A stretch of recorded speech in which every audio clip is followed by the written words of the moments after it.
We're going to be looking at several different stories with regards to the Labour Party current events, and I'll share my thoughts about the Labour Party as well. Let's go.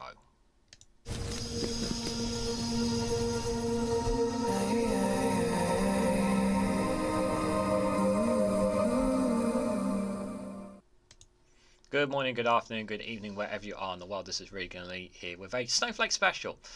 No Viewpoint, obviously, so instead I'm premiering a Labour video, a video about some of the stories and articles that are taking place with regards to Labour, and I'll share my thoughts about them as we go along.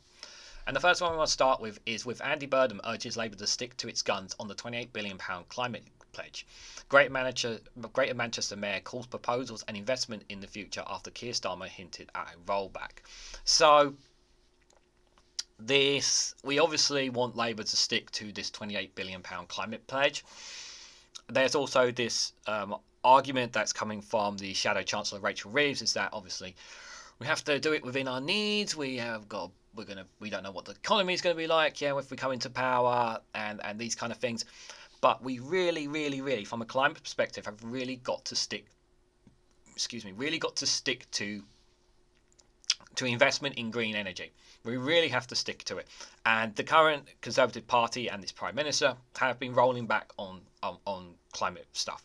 I mean, he talks about hitting net zero and that. He don't give a floss about it. He really doesn't give a floss about it, guys. We know that Rishi Sunak is in it for himself, and so are most of the Conservatives. They literally had a Conservative MP walk out over the climate pledge. But Andy Burnham is a mixed person, I would say. I mean, most of the things he is good at. Obviously, his position on Labour's Brexit. Sorry, we say he is not something that I agree with. But I do think that he is overall a very good man, and he's been a very good mayor for Manchester, I will say in that. So it's good that he is kind of calling on Labour to stick to the climate pledge, because people in Labour need to do that to keep the pressure on an incoming Labour government if it comes to fruition. So Sir Keir Starmer has been urged not to backtrack on his plans to spend £28 billion on green projects by the Labour's Greater Manchester Mayor Andy Burnham. He told Labour leaders to stick to your guns after Starmer said he may scale down the investment given the financial picture he would inherit if he became Prime Minister. Burnham said the money would be investment in the future as Starmer faces pressure over the planned annual green payments. The Conservatives have been increasing their attacks on Labour over the proposal after the UK entered the election year, but supporters have been concerned about the watering down the pledge. Burnham told LBC's Tonight with Andrew Barr, "I would absolutely say to the party, stick to your guns, you're on the right path." The mayor said the investment could re-industrialise the north and make the nation a clean energy superpower. That is entirely. It's not ridiculous. It's not ridiculous rhetoric. It's entirely possible if you put in the investment, if you put in the right people, if it is planned and done properly, it can be done. It's not a fantasy idea. It can be done. This clean energy superpower. I know it sounds silly rhetoric, but if Labour are serious about it, it can work. And I'm sure some other political parties would invest in it too if it means beneficial to the ordinary people. I'm not talking about Conservatives, but Lib Dems, Greens, like maybe even Reform would probably be behind it. I don't know what their position is on green energy, if I'm honest, but if it makes a difference to people's lives, if it creates jobs and investment and reduces emissions, what's not to like about a policy like that? He added that it's about building future prosperity. This is not spending. This is investment in the future, investment in new industry, investment in better homes for our residents, better transport. Exactly.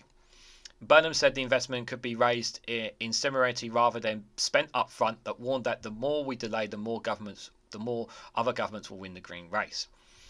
Jeremy Hunt says you have to pay debt interest on the $28 billion, whether you call it spending or investment. The Chancellor added, "Money is money, and on this scale can only lead to tax rises." No, there is other ways of making this money, not just the non-don status that they talk about. We have a huge amount of filthy rich people that can easily pay more tax, without the need for the middle and lower incomes to suffer. There are many ways that they can raise money for this. Labour promised in 2021 to invest £28 billion a year until 2030 in green projects if it came to power.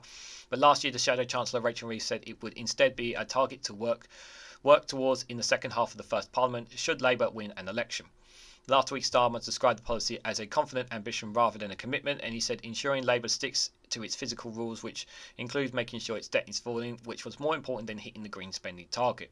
If that means that the money is from borrowing, which it will be, borrowing to invest, that's if the physical rules allow it, then we will borrow less, he said. Like I said, I'm for Andy Burnham and his pledge on this, but let me just make sure. And his pledge on this, obviously, I'd like to think that he will keep to it. That Keir Starmer and the Labour Party will keep to this pledge, obviously, but we'll have to wait and see, obviously. But it's really important we continue to reduce our CO2 emissions, reduce our reliance on fossil fuel and oil and gas to keep up with the rest of the world.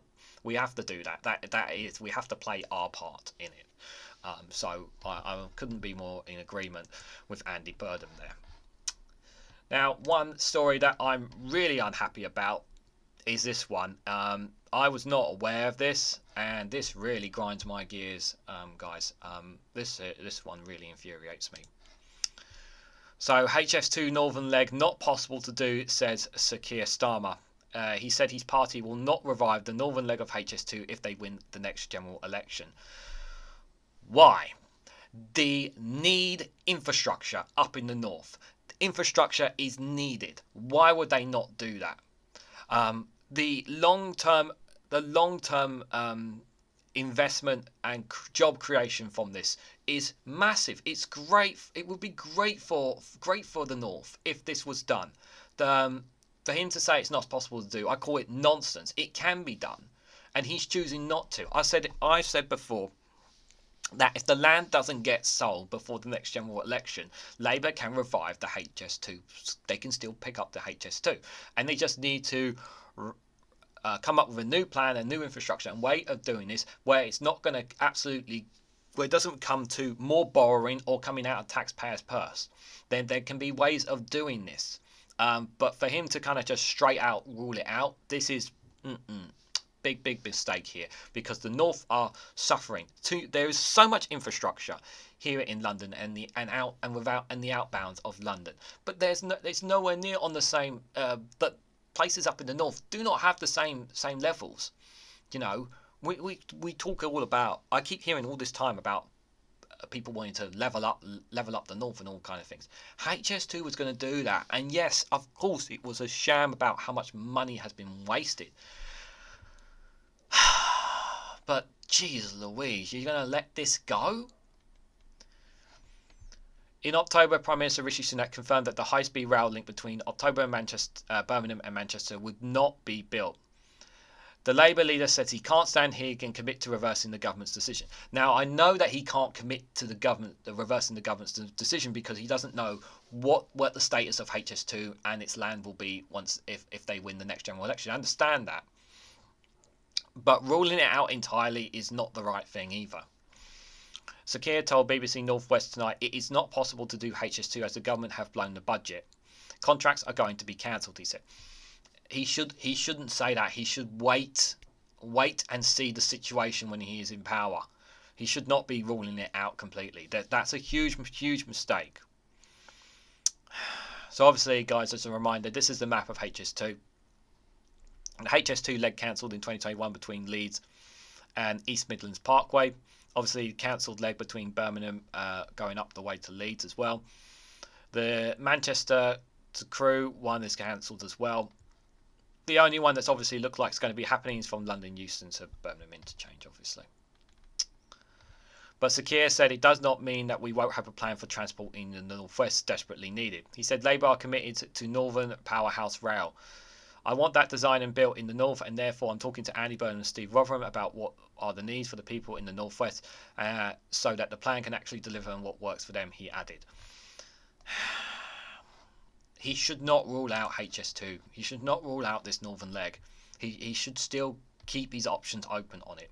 He should still keep his options open on it. I think it's really a grave mistake for him to rule it out. Obviously, as more information comes out, and once the date of the general election is announced, and what the manifesto and Labour's manifesto is going to be, then obviously we'll judge exactly what he's planning to do for the north. But I think it's wrong for him to rule out HS2, considering that the benefits of it. I've spoken before about how it should have been built from the north up in Scotland before being built before any infrastructure being built down in London, because we're always getting prioritised here. Why are we not looking elsewhere? It's just ridiculous, guys. Guys, while you're here, just make sure if you can hit the like button, we greatly appreciate it, and share this across social media. That really does help the algorithm. And if you can hit the bell notification icon, you'll be notified when I upload another video. Also subscribe, that really does help out as well, guys. Okay, this next one I've got from the Independent, guys. It's more of a poll, guys, but like I say with polls, always taken with a pinch of salt. So the headline is from the Independent, says Labour have now more than doubled support of Tories as Starmer extends the poll lead. The Labour leader tells his troops to get ready for a spring election as he enjoys a fresh bounce. Now, obviously, they have to prepare for a spring election at the time of this recording because we don't have a date of the general election, but that doesn't mean that we won't change since then. Like I say with polls, always taken with a pinch of salt. They're not guarantees, but if the vast majority of polls are saying something in a certain direction, it is something you should take seriously. But I always say with one or two polls, always taken with a pinch of salt, just because you never know. I do think the gap will close between Labour and the Conservatives as a general election is called and as we get closer to it. Even because not just because of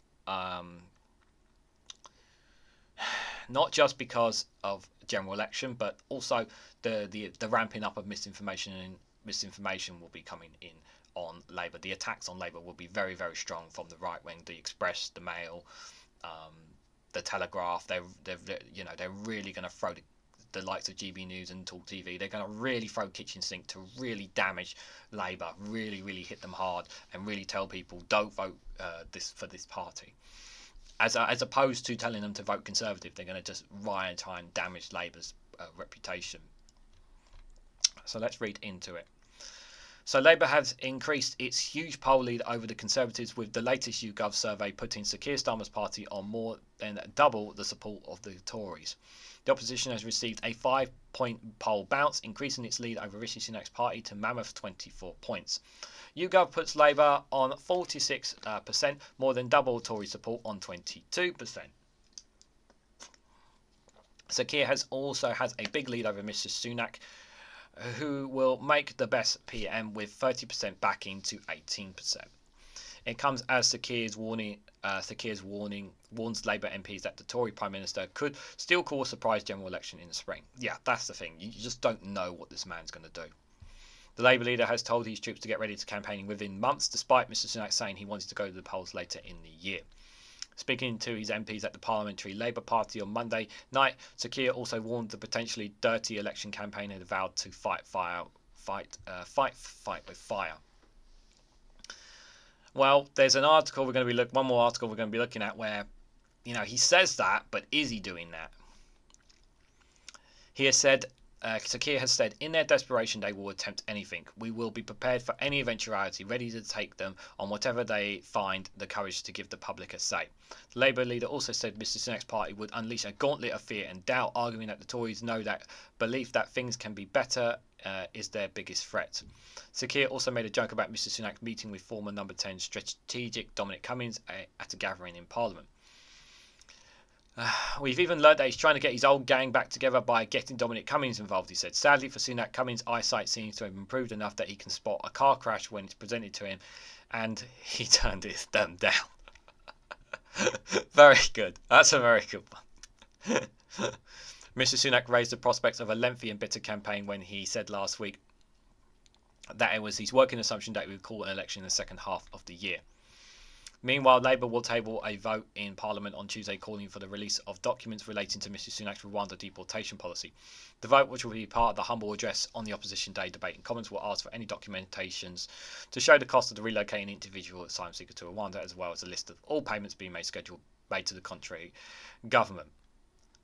They will also ask for the government's initial internal breakdown of more than 35,000 asylum decisions made last year, an unrelated copy of the confidential memorandum understanding ministers reaching the East African country. Shadow Home Secretary Yvette Cooper said the government's refusal to come clean on the cost of the Rwanda scheme is totally unacceptable. Comes after the BBC said that it's seen Number 10's papers from March 2022, a month before the Rwanda plan was announced by the then Prime Minister Boris Johnson, which showed that Mr Sunak had doubts over the impact of deporting migrants to Kayigi. We're not going to talk too much. I don't want to talk about the migration. I've got more than enough videos and comments about my thoughts on migration, guys. But on terms of the polling, I will say obviously they have the lead right now, but doubts and concerns will start creeping in for people. People will start wondering: is it still the right thing to vote Labour? Is it still the good idea to stick to them? There'll be lots of those questions. Guys. And that's the thing. Is when I come to this next article, guys, the last one. This one from Byline Times really is a testament of them, and we really will find out. This is where we can really, I really want to hold Keir Starmer here. So this from Byline Times, if you haven't seen it already. So Starmer's refusal to confront the press isn't just a mistake, it's irresponsible. If the Labour leader does not embrace media reform now, he never will, and the entire country will be far worse off as a result, writes Brian Cathcart. I mean, if you haven't already seen this front page from The Sun, guys, I'm sure you guys have, but you only need to just look at this to see how they've painted Keir Starmer here on the front page of The Sun with regards to him as a lawyer, and they're trying to tie him to him being a murderer and causing the death of innocent ones. Here, a brute who knifed his girlfriend and 9-year-old baby to death, and that he helped them basically get away and sort of things like. See, this is the kind of stuff they're going to dig up. They're going to dig up some really, really nasty stuff on Keir Starmer. And not only that, guys, and this is the other thing as well, there's going to be a huge amount of artificial intelligence going to be used. There's going to be a lot of fake audios. Remember about fake audios. Remember there was a fake audio at the Labour conference as well. Don't forget about that. That happened. Don't be surprised if some fake audios come up of Keir Starmer making claims of things as well. I've said this before. I said this in the election video, and I'm going to say this in this, guys. This is going to be an extremely dirty campaign. But if he chooses not to deal with media reform when he gets into power, it's going to if he comes into power at the next general election, our country is going to be misinformed, and the direction that our country will go will not be a very good one, even if Labour do some good things. Media reform is one that needs to happen. It needs to happen in this country because we have too many media outlets spewing foul misinformation and only looking at their own ideologies of ways of how they can, rather than calling out and doing their jobs properly, being professional and proper media outlets. It's become a dirty tactic of just trying to undermine people. This whole crap about immigration, guys, is not the be-all and end-all topic. Yeah, what we should be talking is about the cost of living crisis. We should be talking about our NHS crisis. We should be talking about the damage that Brexit has doing. And we're only talking about certain things because it's either it gets broken up, either it's because there's public outrage about it, or because the right-wing media blow it out of proportion so that everyone is talking about it. And then the left and centre are forced to talk about it as well. Media reform will stop this. They will stop a lot of misinformation going into the hands of the British public. And it needs to happen. But whether or not he's going to is another thing. But I really don't have much hope of him doing it, if I'm honest, guys. So in his New Year's speech, Keir Starmer held out his familiar vague promise of change after this year's election and warned us that the Conservatives will go down fighting dirty, but he once again failed to even mention the media or the press. Bizarre as it seems, the Labour leader seems determined to go through this landmark year blithely pretending that the exoneratory, powerful, ideological driven and extremely destructive elephant that is our billionaire-owned national press simply isn't in the room. This is not merely a misjudgment, it is irresponsible. If Starmer really cares about the future of Britain as he claims to, he cannot possibly imagine that the real change is possible without making the Mail, Sun, the Times and the Telegraph accountable for their lying and fuckery, without freeing the BBC journalism so it can serve the country as it should. Bang on the effing money. Yes. That last paragraph there just speaks to the volumes of how I feel about media in this country. Could not be more clear. The logic behind Labour's silence on this issue is clearly the acknowledging the need for media reform would provoke the elephant and make it harder to achieve the essential first goal of winning the election. In other words, if Starmer is forced to defend himself against the inevitable charge of stifling press freedom, voters will be distracted from Labour's strongest issue, the failures of the Conservatives. There are several problems with this logic. So, people are voting. The majority, I would say, that people are voting are going to choose not to vote Conservative because of their failures. But what's going to happen, what they're going to try and do between now and the next general election, is they're going to try really hard to smear Labour in any way, shape or form to detract people from voting Labour. And the thing is, I'm in a Labour stronghold, so my vote is not going to make a difference. However, those constituencies where it really is a case between red and blue, a fight between red and blue, that's the ones that are really going to matter. Those are the ones that are really going to matter. And those voters who voted originally Conservative, there's no guarantee that they're going to vote Labour just because the Conservatives are doing bad. We've talked about this before, about how those voters are hell-bent on not going to vote Labour whatsoever, and are going to either vote Reform or not going to vote at all. It's the don't-knows, the undecided. They're the ones you need to push. And I really hope that there's a lot of campaigning, not just from Labour Party, but from a lot of organisations out there here in the UK. And I hear them a lot online. We know the people who generally care about this. But I generally hope that they are going to play their part in pushing the narrative of we have to get rid of the Conservatives. We have to get rid of the Conservatives. And the whole tactical voting is going to play a massive role in this. I generally do hope that Labour do media reform when they come into government. And my hope is that the reason that they're not talking about it is because they don't want to give the media any whiff that they're going to be doing it until they get into power.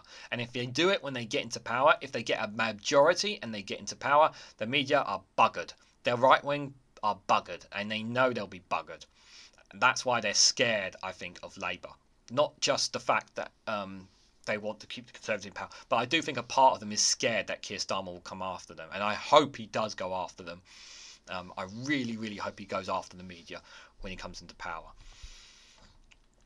So, to start with, Starmer can't seriously hope to determine the day-to-day agenda of the general election campaign. That power rests with the Conservative press and no one else. It will decide what gets talked about, and the BBC will follow its lead as it always does. That's true. The narrative will always be whatever the right-wing media has said.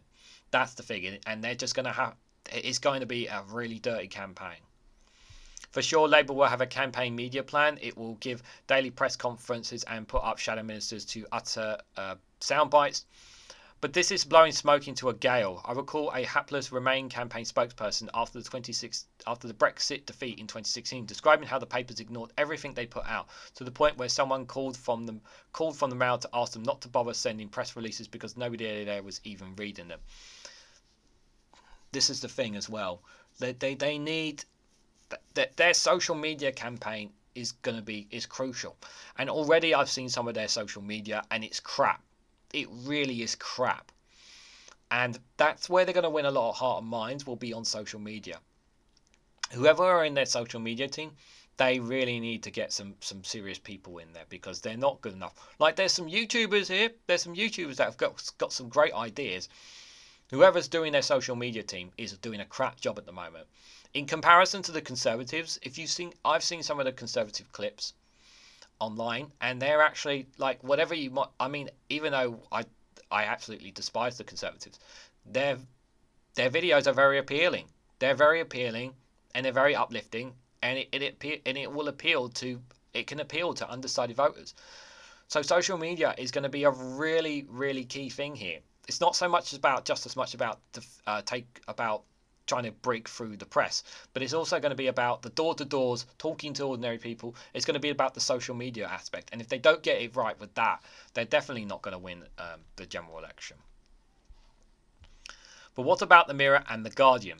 They don't just cover things more edensely. Sadly, they can be led by the right-wing papers just as much as the BBC. Even where they follow their own agenda, they do not address the swing voters Labour needs. In electoral terms, they don't matter. I think the Mirror will push hard for Labour. I'm not sure about that, but we'll have to wait and see. As for the Guardian, obviously they are an outlet I use quite very often, guys, as you guys know. But yeah, they are right about the media, because the right wing will control the narrative, whatever we do. Whatever Labour do, sorry. In short, whatever Starmer and his advisers like to imagine, they will fight the election on terms dictated by the Mail, the Sun, the Times and the Telegraph. So the question is, would it make things even worse if Starmer included media reform in his manifesto? Here we have to make some calculations of how bad it will be, and the answer is that it will be as bad as the papers can possibly make it. No reference to the history is useful here because the press and the country have changed, and this will not be an election like the ones we have seen in the past. Bear in mind the example of the 2020 US presidential election. Few saw it coming, but that ended in insurrection, and large parts of the hysteria behind the insurrection was generated by Fox News, the proprietor for which significantly is Rupert Murdoch. The culture of the right-wing national papers today is not far removed from the Fox model. They have shaken off the shackles of conversion, and respectively they have little respect for the constitution of the rule of law, and they have long ago given up of even paying lip service to objectively, accuracy or balance. They are widely irresponsible propaganda tools just like Fox. The latest attack on Sir Keir in the Sun is just a small example. Because he worked to save people from the death penalty in jurisdictions around the world, the Sun is accusing him of helping murderers escape justice. This is an interesting less for its twisted logic than for the sheer effort of the research that is the struggling Sun was prepared to put into it. It's not about the facts, it's about painting the picture about Keir Starmer and the Labour Party, and that's what they're doing. It's about painting the picture. This is what they intend to do, is to paint this picture about the Labour Party. So far as the forthcoming general election is cornered, the starting point must be that their behaviour will be worse than anything that we have ever seen, worse than even their approach to the previous Labour leader Jeremy Corbyn. Let your imagination run wild. He will not be worse than Jeremy Corbyn. The law will be no obstacle. For one thing, we have seen in recent years that these papers care nothing for electoral law, for political conviction or for the authority of the courts, and with the nightmare in their view of a Labour government in prospect, they will not row back but go into overdrive. Starmer should also recognise the lessons of the continuous phone hacking litigation, that a lot of these papers think nothing of industrial scale law breaking if it suits their purpose.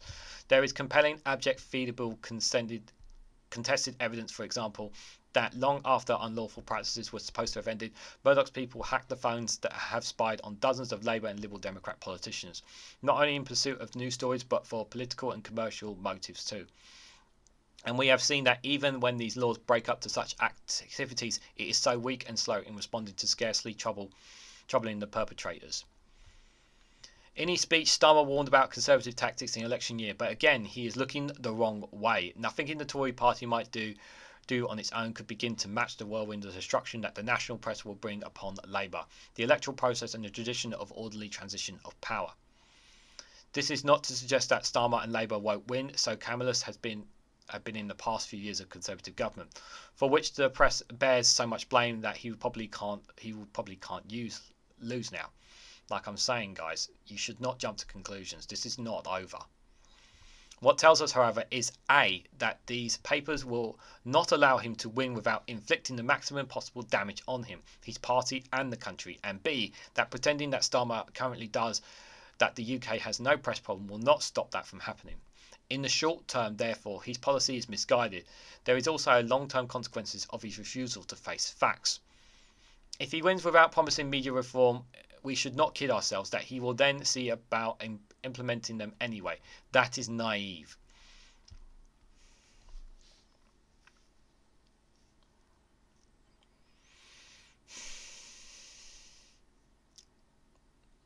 yeah, we are kind of sitting on a whim of hope here when I'm thinking about that. If he wins without promising media reform, we should not kid ourselves that he will then set about implementing them that way. That is naive. But my thought process if he says it now in the manifesto, it will. I guess either way they're going to turn on him. We'd like to think that I'd like to be hopeful rather than despair in here, but byline times are making me feel despair right now. For a start, there is no history in the country of parties that is more radical in office than in opposition. The moment they get into Downing Street, Prime Minister starts trimming the preparations for the next election. Or to put it another way, Starmer as Prime Minister is likely to cling to the same logic about not upsetting the press that has Labour in its grip today. And even if he wants to introduce media reform when in office, he would be restrained by its absence from the manifesto on which he was elected. The constitutional foundations for actions would be weak. Probably more important, however, is that no matter how big a majority he wins, the right-wing press will give him no breathing space. They will hound him and his ministers day in and day out, deploying all their powers, lawful and unlawful, to limit his room for manoeuvre. Indeed, they aim, Fox News style, to make this country ungovernable so long as Labour are in office. Yes, they will hound, they will throw any tiny little issue taking place in this country. They will take it and they will blow it the F out of proportion just to make Labour look bad. They will do that. They really will. That is coming. That is coming, and they should be wary of that. Back in 2012, 4 Prime Ministers, John Major, Tony Blair, Gordon Brown, and David Cameron, gave evidence to Refusal inquiry into the culture, practice, and ethics of the British press. Following the exposure of the phone hacking scandal, all 4 admitted that they should have done something about the press. But they all sent the same message. It was always easier for a Prime Minister to put it off than to duck the responsibility. They all had that opportunity. With Conservatives' help, the press weathered the Leveson storm and instead of learning lessons, doubled down on its own corruption. Just look at the damage it has done since then. From the UK's hard Brexit to the short-living premiership of Liz Truss, the Partygate scandal, COVID contracts, cronyism and pandemic mismanagement, rising number of food banks, the unlawful Rwanda scheme, the near destruction of the NHS and the criminal justice system. The list is endless. If Keir Starmer does not find the courage to tackle it now, the right-wing press will continue and complete the destruction of everything that was good about the UK, and he will share the blame. This was written by Brian Cathcart. Brian Cathcart is a journalist, academic and campaigner who is one of the founders of the Hacked Off group for a free and accountable press. Very, very powerful article, guys, from Brian there. He's right. He's absolutely right. Media reform. We talk about wanting proportional representation, guys. PR. The media won't want that. They will definitely not want that. Do you think, that the media will want to give up its power? If Keir Starmer does likely get into power, he really has to change the media. If he doesn't, we're just going to go back. We're going to go back again. We're going to go back into this. This media needs to be held accountable. The pressure on him to do it must be put there. I hope people from Labour Social are looking at, paid attention to this last bit, because it is a serious problem. If he does not deal with the press, there will be consequences in the long term for us. Because he will be trying to undo and fix 14 years of damage by the Conservatives. 14 years of austerity. The pain and suffering that we have gone through. People have literally died under this Conservative government. They have. The pandemic, the hard Brexit, the ripping apart of our national healthcare service, our crumbling school buildings, the education couldn't be more poorer. The amount of food banks that we have in this country, the absolute unprecedented levels of food banks we have in this country. People having to choose between heating and feeding their kids. How impossible it is for people who want to come to this UK to prosper and be a part of this country in terms of an immigration policy. the institutional racism that we have in our police force. The list of issues and problems within the UK are hold no bounds, and we're kind of stuck with having to choose between another 4 more years of Conservatives or a Labour government a Labour Party that haven't been in power for 14 years. A very different one, and one that is no doubt I do believe that Labour are influenced in some way by the media. There's absolutely no question about it. I know some people call them red Tories. I'm not going to go that far. But like I say, guys, you know, I'm not a Labour person. And I know at times I may come across as a Labour person. But the reason why I sometimes come across as that is because I want to be hopeful that Britain will move on from the Conservatives. That Britain will learn from its mistakes. That the people of this country will see that things can change for the better. I know things are going to be tough. There's a saying that sometimes it gets worse before it gets better. Sometimes you have to take 2 steps back to make a step forward, guys. Oh, that's not right. Well, 2 steps back to make 3 steps forward, shall we say? That's the phrase. Have hope, because there's too much doom and gloom in 2024. Let us generally, whatever you might think of Labour, here in England in particular, let us hope that a Labour government does build and prosperous for all 4 nations of the United Kingdom, and not just for England, guys. And on that, I've come to the end of this video, guys. What did you think of some of my analysis on Labour, Keir Starmer, the party, some of the articles that we've talked about? What do you think about the press reform? Does it need to happen? There's lots of questions, guys. Not enough answers, I know. If you've watched all the way through, guys, I want to say a big thank you if you've watched this through the premiere on the Monday night that I've recorded this, that I recorded it a couple of days ago for you guys. If you can, before you go, hit the like button, be greatly appreciated. Share this across social media and hit that bell notification icon so you'll be notified when I upload another video. And of course, if you want to financially support me in the work I do here, you can do that by signing up to YouTube membership for just 99p, or joining me on Patreon for exclusive content, guys. So thank you all very much for watching, and I hope to catch you all very, very soon.